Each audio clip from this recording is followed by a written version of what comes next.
Hello boys and girls, welcome to another episode of FoulkesBrau. Today is day 6 of the lockdown in South Africa with COVID-19. The current stats as they stand this morning, 1,353 infections. That is a 2.81% growth on yesterday. Yesterday we had 1,316 infections. Yesterday we had 2 deaths, today we have 5. Okay, so I've started logging this in Excel. Unfortunately, I cannot show it to you in Excel. For some reason, this OBS doesn't seem to catch it. Interesting enough, 1,353 deaths. We've only tested 39,000 people out of a population of 60 million. So we've tested 0.07% of the population. But the infection rate, based on the number of tests carried out, is 3.47%. So, yeah, very, very frightening. Today, our president has embarked on his little thing. Basically, they're going to start going around into the communities and start testing. So that is a good thing. Hopefully, it will align the numbers, and then we will have a better idea of what the heck is going on. So let us continue where we left off. You might have noticed yesterday I hopefully fixed the sound problems. We are missing some thing here, because otherwise how do we get this thing into our pointer register? So we can't just load a pointer today, we have to load the pointer into the address register via interlocks. So what we're going to do, I thought, is let us continue with our interlocks and stuff. Not our interlocks, let's get used to this again. Let us now go and put in the outputs to finish our driver block. Here we go. They actually lied to us so that in this output data, the consumer controller can control the provider actuated by the process representation output. We know that to perform remote operations, the selector switch must be in position remote control. So that's on the device itself. Submodule definition fixed in subslots 2. Okay, that's fine. Let's just bring up our TIA just to show you what they're talking about there. So if we go to TIA, we go to our device configuration.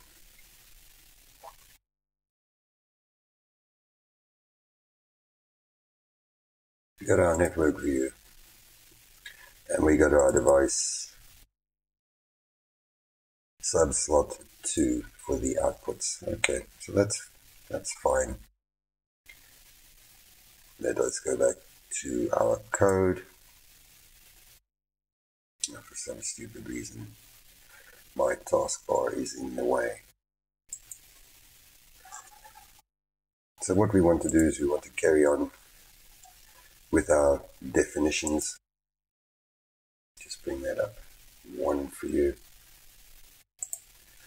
So we said we wanted, if I remember correctly, we wanted byte 1 and byte 5.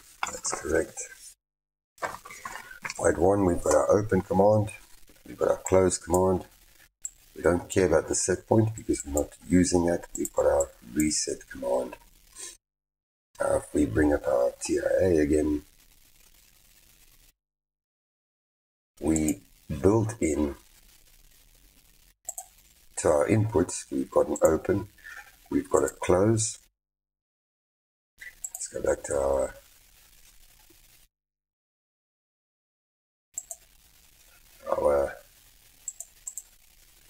Adobe. So we've got open, we've got close, we've built in a reset. Byte 2 and 3 we don't care about. 4 we don't care about. Byte 5, enable local, enable open, enable close. I'm not sure that we care about that. I really don't think we care about that. What I don't see is there is nowhere here where I can switch it to local or remote, so it must be physically switched. So to get to write these things is actually very simple. Let's go back to our hardware config. We'll go back to TIA and we will just open the hardware config. We'll look specifically for that device again. We need to write 16 bytes whether we like it or not. Very easy. We will just do this. We've got a read data. We'll just add a line. We'll have our write data, an array again of bytes, but we only want 16 bytes, so array to 15 of bytes.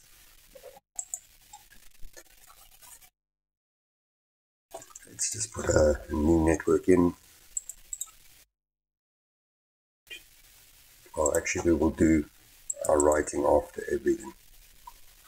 Insert the network. So after we've done all our modes and interlocks, then we'll finally write to the device. So what we'll do is read all the data like we're doing here, perform whatever logic we want to do, and then write data. So I'm going to copy that, write data, transfer to block.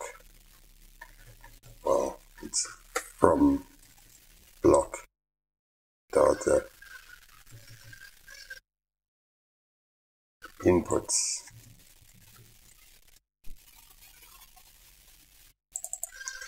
Well, not quite. We're going to write data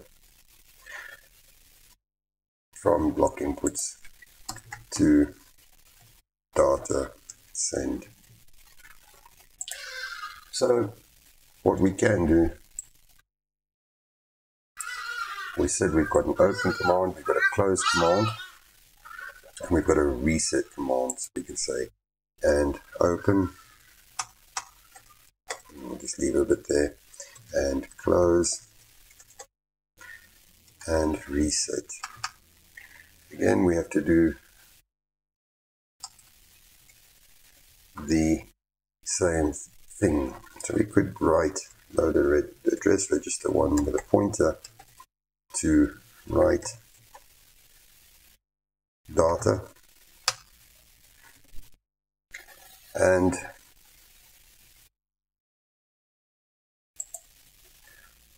we're going to have to convert it to pointer format. So we're going to shift that on by 3. And if we look at our Adobe, if I bring it up, byte 1, in other words our byte 0, bit 1, bit 0 is going to be the open, bit 1 will be the closed, and bit 3 will be the reset. So 0 is going to be the open, 1 is going to be the closed, and 3 will be the set point. So let's just bring up our TIA. So we said byte 0. So we can say equals address register 1, comma, pointer to bit 0.0. Copy that to 0, 1, so that's going to be 0.1, and 3 will make it 0.3. So all we've done is we've said if we get an open command, we want to put it to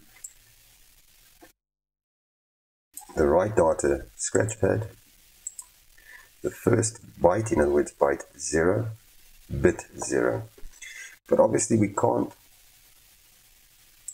do something like that. We need to take into account the interlocks. So what we can say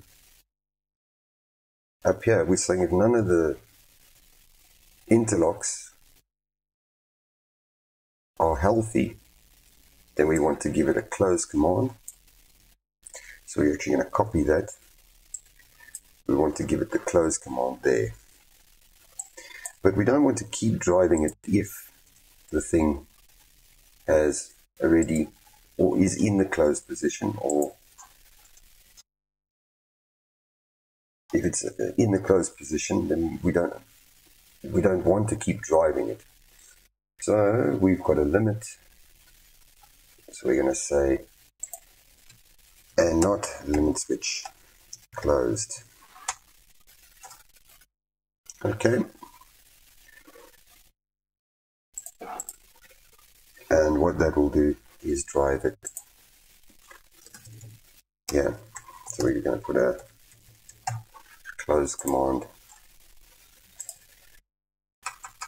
Now, if we want to open it, we can say, I'm going to copy the whole thing.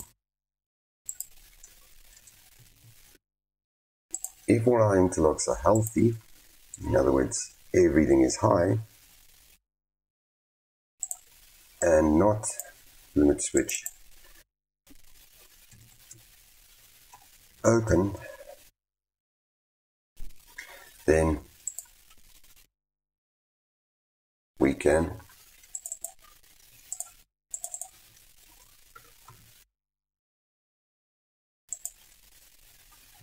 open the valve.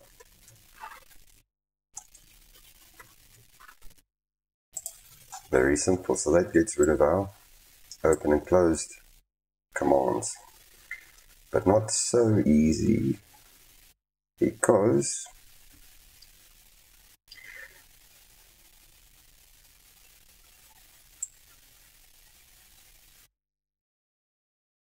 what we need to do here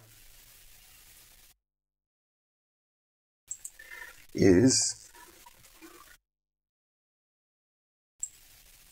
do this.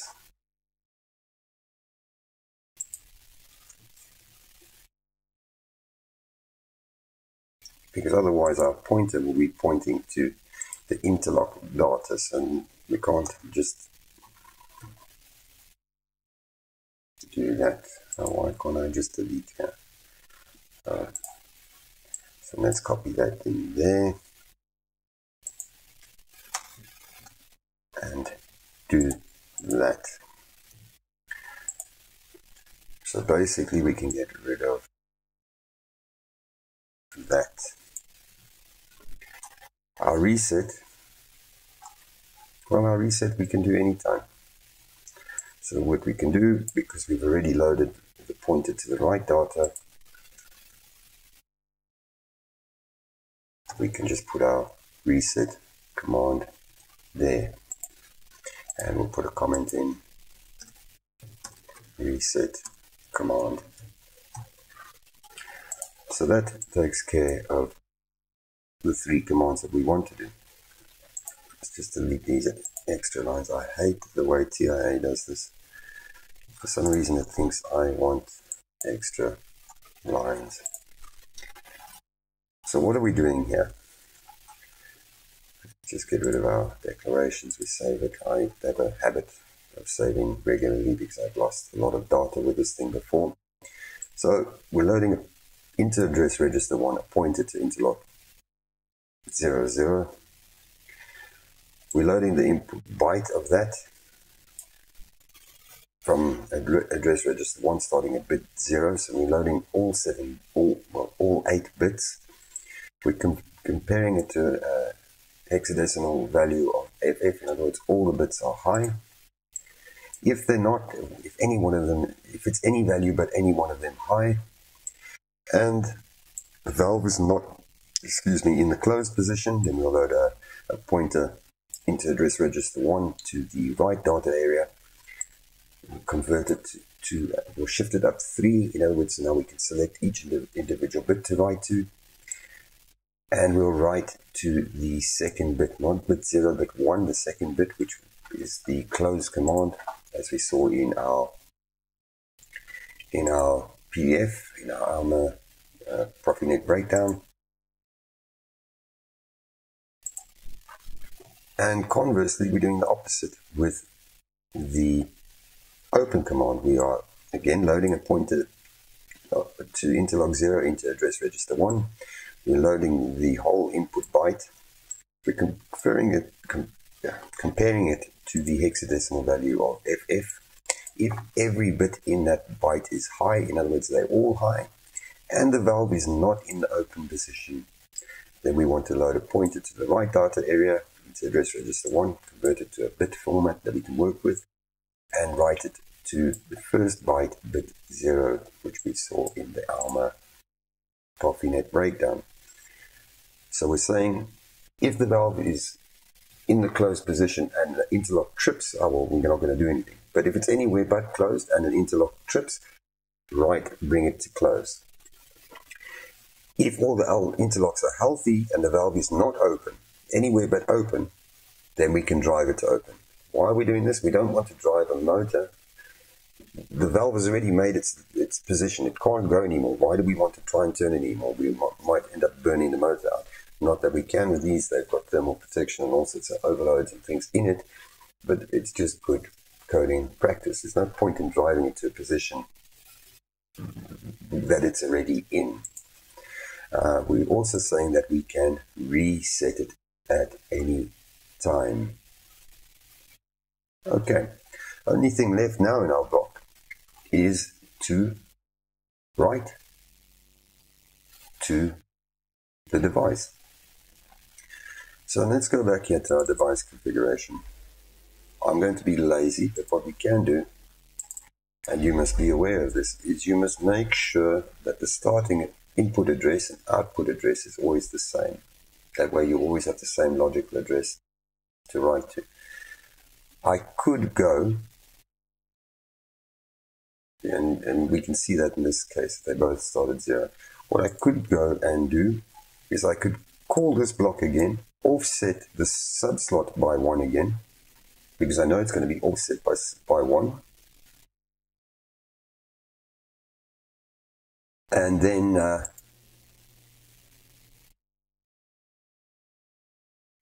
let's do that. Let's do this. So we're going to write the data. Okay, but we're going to say, because the master of the station stays the same, let's just go back there, the slot stays the same. Okay, you see it stays the same, but they said if we come back here, if we believe this, let's just bring that down.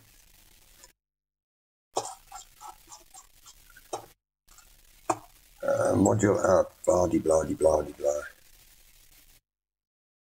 Inputs. Okay, that's the inputs. Fixed in subslots 2. If we go back to our inputs all the way up there, either that or I'm misunderstanding this thing. Fixed in subslots 1 for the input. So subslot 2 is the output. So it might happen that I give this, you see here, fixed in subslot 2. It might happen that I give this driver to somebody else and he doesn't know what I've coded here, and then he gets confused and the thing doesn't work and he phones me and cries. So subslot 2, all I'm going to do is this. We're going to get the logical address. So what we're going to do is load subslot load 1. Okay, W#16 #1, if you don't want me to load an integer, plus I transfer to local word 0 again. So we're going to take whatever the subslot value was, in our case it was 1. Remember, we parameterized the subslot as 1. We have to update it because we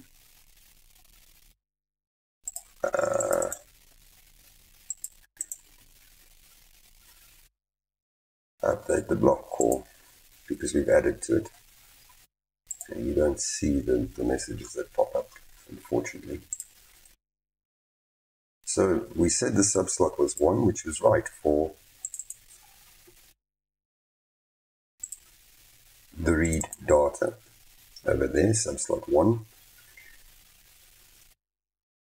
No, what am I looking at now? Oh, what did I open?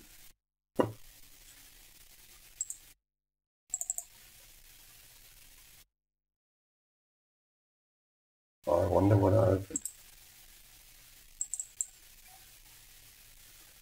Okay, so we're actually interested in the slot. What did I open here?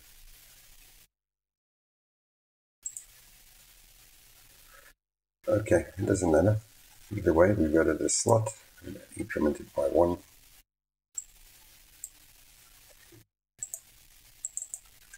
Slot by 1. Transfer to local word 0. So we put our local word 0 in there, and what it should do is get the logical address of that next slot. So even if they've changed it, it's got a different address, it will now return the right address for us to write. And then we have to basically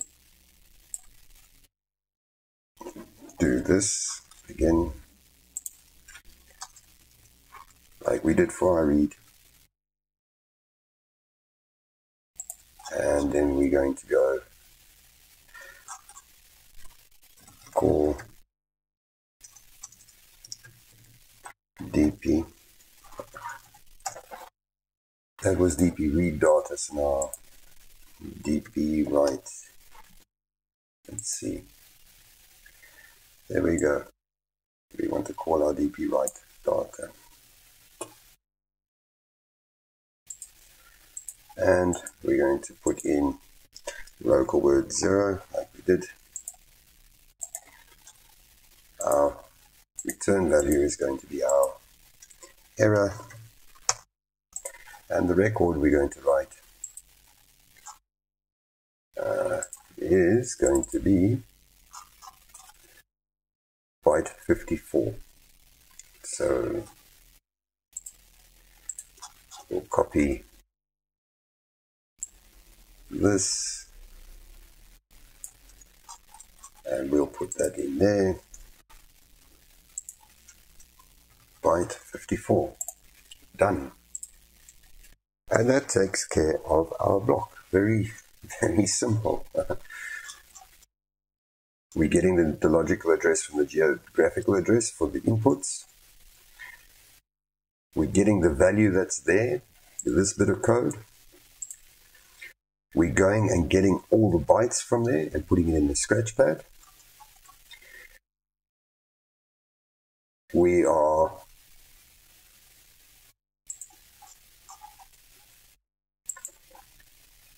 then looking for specific things that we wanted to transfer the statuses to our declaration. So we're getting a pointer to the read data and a pointer to the actual part where the value is in the declaration, and we're transferring it one whole byte at a time. So we're getting all of our statuses. In other words, we're taking forget the outputs, we're taking from the read data, we're looking at what we wanted, and we are, come on, go up. It is actually output, so I'm being silly for some stupid reason. We are transferring it from EP open basically up to the end there. So we're taking care of all the statuses. Then we're going after that and we're saying, okay, great.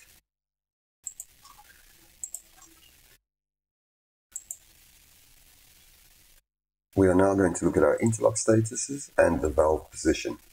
If any of the interlocks is not healthy, in other words, we looked at the whole byte again, and the valve is not in the close position, then we'll give it a close command. Well, to the right scratch pad. The converse is true now. We're looking at all the interlocks again. If they all are healthy and the valve is not in open position, and then we'll put it to the open command in the right scratch pad. The reset we say we can do anytime. It doesn't matter where the valve is. We should be able to reset it if it's got a fault.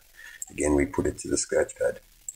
Then, as we saw in our ProfUnet breakdown from Alma, we're incrementing the slot by 1, and we're just storing it in a local word. We use the same block to get the logical address from the geographical address. We use that scratch pad value that we incremented by 1 and we put it in slot. We then we get the actual value of that logical address, what is in there. We put it again in a local word 0. I'm using local word 0 because I've already used it up the way a PLC scans. It doesn't care what it was there. We're going to overwrite it again. So we don't have a worry that I need to use that value later on in this code. So again, I take that local word 0, the value that's now there, the logical address, and I go and write it to a pointer in here. I say, take that pointer of that scratch pad, the right scratch pad, and write all that data to the physical device. And that's basically it. So we're going to write data transfer from scratch pad to device. And that's basically our block. There's a few things I need to do, like nodes I need to decide. Are we going to have certain nodes where we can bypass the interlocks or things like that? And I haven't really decided that yet because we don't really have I'm making the philosophy as I go along, and this thing is a standalone system, so in theory, the PLC will control it. There will be no human intervention, in theory. It doesn't always work like that, but for now, that's what my thinking is. There will be no human intervention. If the human needs to intervene, you will have to go to the valve itself and drive it. Okay, so that takes care of our blocks. So now if we go and look at our devices, first of all, we need to go back to OB33. And what we should fill in here is all these parameters. So we want 100, because we want to be able to monitor the status. So we want auto 100, XV 200, and you'll see Now, how this makes life easy when we want to copy this again. 100 xv200 dot open. Thank you. Sometimes the IntelliSense on this is just not 100%. 100 xv200 dot reset. 100 xv200 spare. 3. 100 xv200 dot spare. 4. 100 xv200 dot interlock 0. So that one I'm just going to copy instead of me trying to type it over and over. 0, 1, 2, 3, 4, 5, 6, 7, and I just go here. 1, 2, 3, 4, 5, 6, 7. Save our block.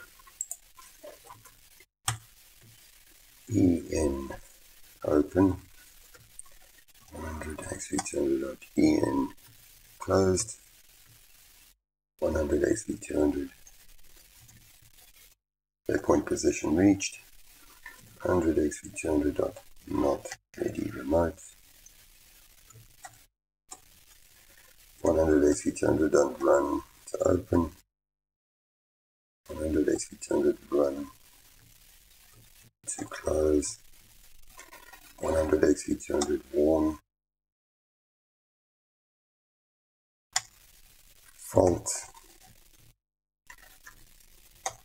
Thermal fault.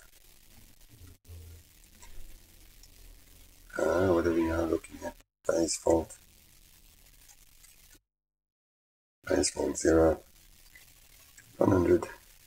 Select the switch. Remote. 100 xv200. Select the switch local.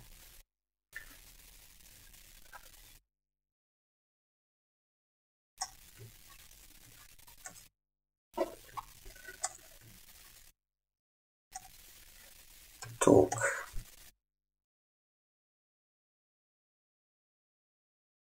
There's a problem.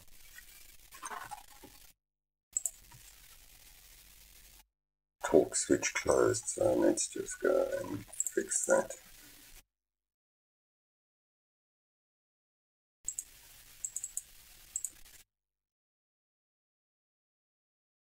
Come on, do not want to be an R. I'm looking at the DB, that's why.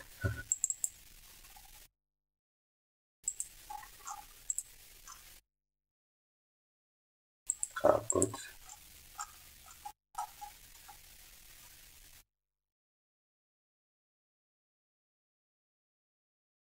Where are you? Am I going blind?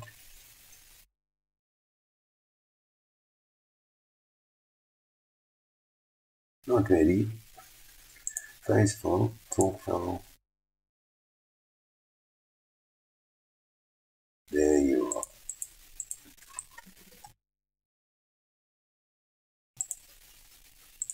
So we can close that one. We come back here, we probably have to rebuild it. Update the block core. Now that should be fixed.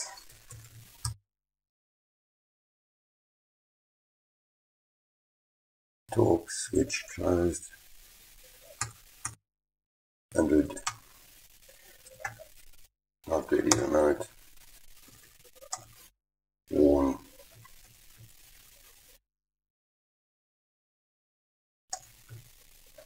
Let's just save it. Why I'm putting these things here is if for whatever reason I'm monitoring this online. If I don't put these in, I can't see the statuses. Then I actually have to go look at it in the DB, and that makes it a bit yucky. If you can see the statuses here, because you will have follow-on code and logic and whatever, you can monitor it all in one place. So it just makes it much easier. and it's also much easier to read in one place. Num more out of spec.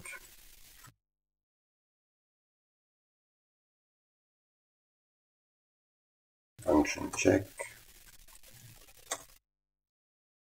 What is this failure? 100 XV 200 device OK. 100 XV 200 configure. 100 XV 200 domains quality.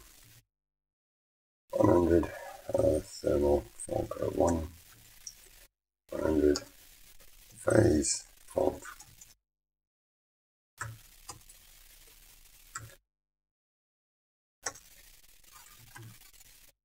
This is torque fail open, torque fail close, internal error.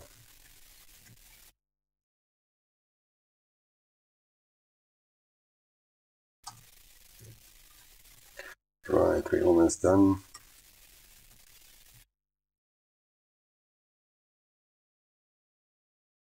Seals, lube, maintenance for the contactors, maintenance interval. These we don't need, but I'm going to put them in for completeness sake. 6.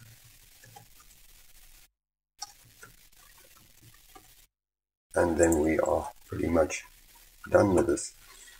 Now, why I've done this, and you'll see now, is let's say, okay, I'm going to put this title 100 XV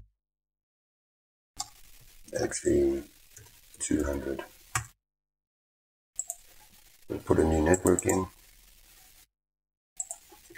Now, I could go here. We want to call this again. The data block is going to be 201, so it's 100-XV-201. What I can do is this.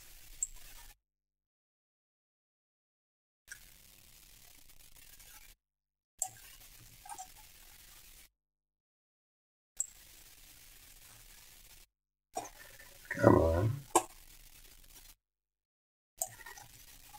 Paste it over. We just go fix that one back to 201. 100-XV-201. And then what we're going to do is Control F. 100-XV-200. And we want to replace with 100-XV-201. And we want to find it down. So there we can say replace, replace, replace, replace. See, much easier than me having to go and type it into each one.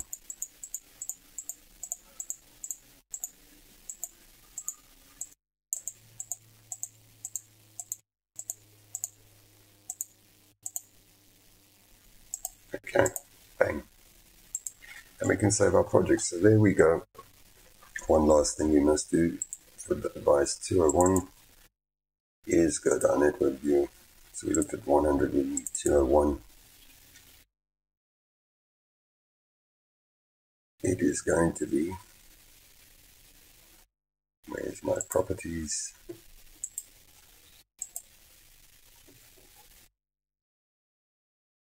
Let me just drag this up a bit. This is going to be device number 6. So the first one we had as device 5. The second one is device 6. If we come back into our code, the first one is device 5. So all I have to change here talk to that specific one is change that to a 6 and save our project. Perfect, so that takes care of writing our driver blocks. So I'm not going to make a video about writing the driver blocks for the flow transmitters or the pumps or the levels, because it stays the same principle.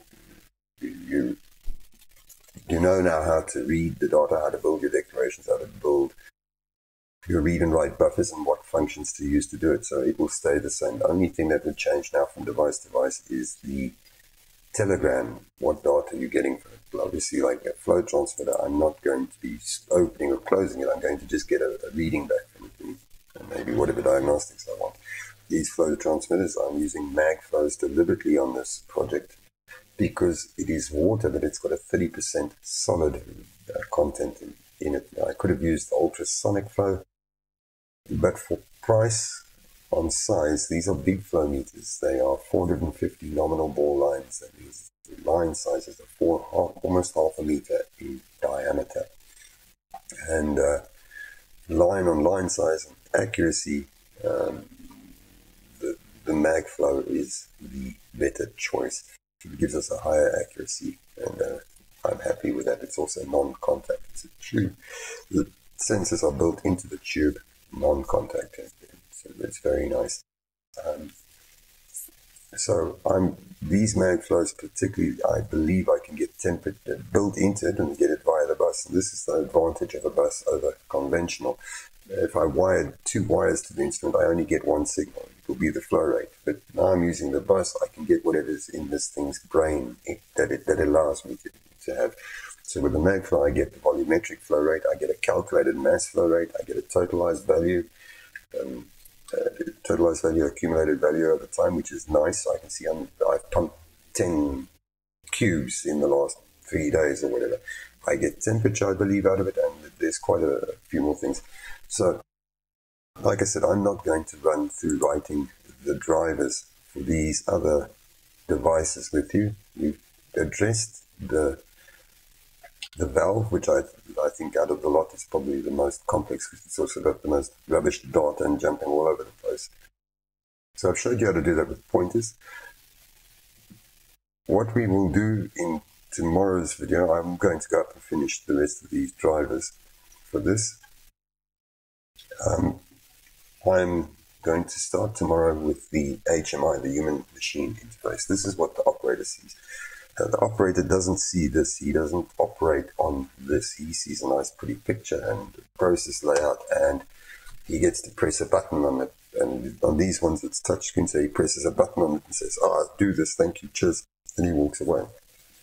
He doesn't see the code behind the thing, because it would make no sense to him.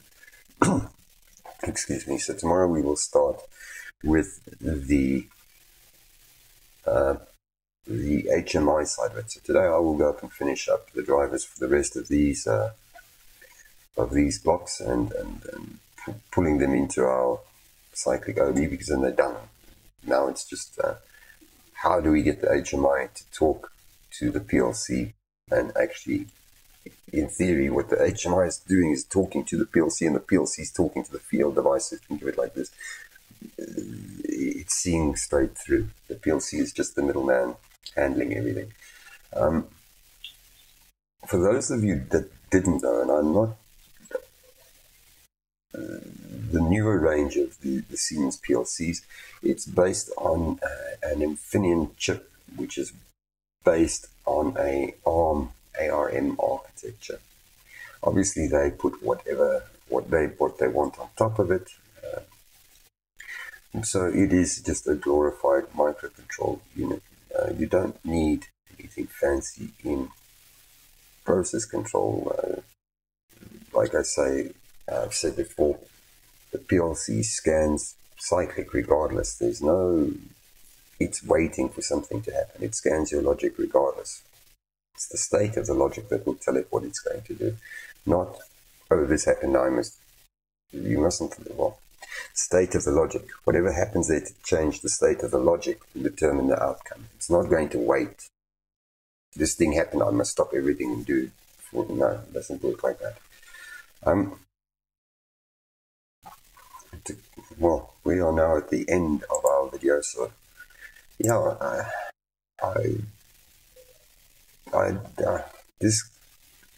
don't know. I don't really know what to say. If I look at my Excel spreadsheet for this corona stuff on day one of the lockdown, so the figure given to us was, we have over 1,000 infections and 2 deaths. Okay, over 1,000 is what? I made it 1,000.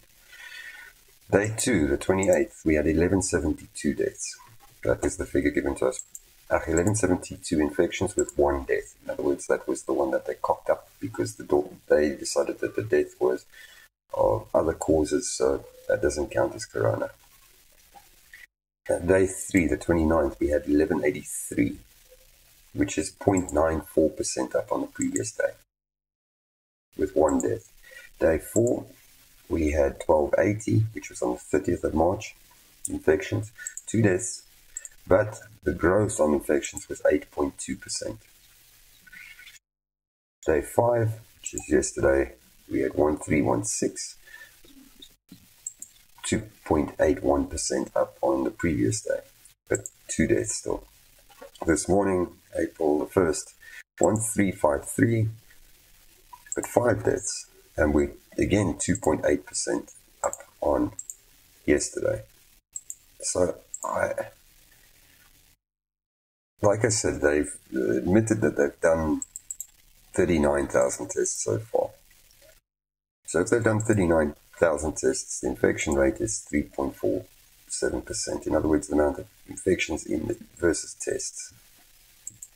But like I said earlier on, we've only tested 0.07% of the population, so we really, really don't have an accurate figure. On Twitter, I see the guys are in South Africa. We have a thing called Black Twitter, and it's quite entertaining. The guys are complaining about all sorts of rubbish and snot. These millionaires that gave a donation. They literally gave R1 billion each to a company that will manage this for them. They don't get the money back. Please understand this. They've donated the money to, I think it's business partners in this case. There's a couple of them, the Oppenheimers, the Ruperts, the Tsepes, and God knows who. So they've given $1 million or $1 billion of their stuff. Yeah, business partners, you will now manage this fund. They've created a fund. They will never get the money back. Now, what this fund is going to do is manage this, and if you're a small to medium enterprise, you will apply to them for a loan. They will give you relaxed rates on the loan. And of course, that's to keep the fund going. So you get your money, and as time goes by, you will repay it back and relaxed. It's back in the fund to help more people. Never going back to the fucking Oppenheimers. But Black Twitter is up in arms about this. And I sometimes wonder about the fucking rationality in our country. Because really, you had nothing. Now they're giving you something that they've got no part of it anymore. They've given it to a fund that does this. These business partners are a venture capitalist firm that I know. I tried to get a loan from them or get them on as venture capitalists when I wanted to build my brewery. They will guide you and everything, but there is a quid pro quo. There's a payback. You can't just get, I feel I don't want to work again. Give me money and that's it. Sorry, I can't pay you back. Business doesn't work like that. They will do their homework. You must be a genuine firm. And I think it's fair because, they help you. You get you out of the shit. You carry on and then you pay them back and they use that to help somebody else again. Anyway, it is what it is. So please don't do anything stupid today. Stay indoors. Stay safe. And, just have a bit of common sense. So until tomorrow, take care as always, and be safe, and we will check you soon. Cheers.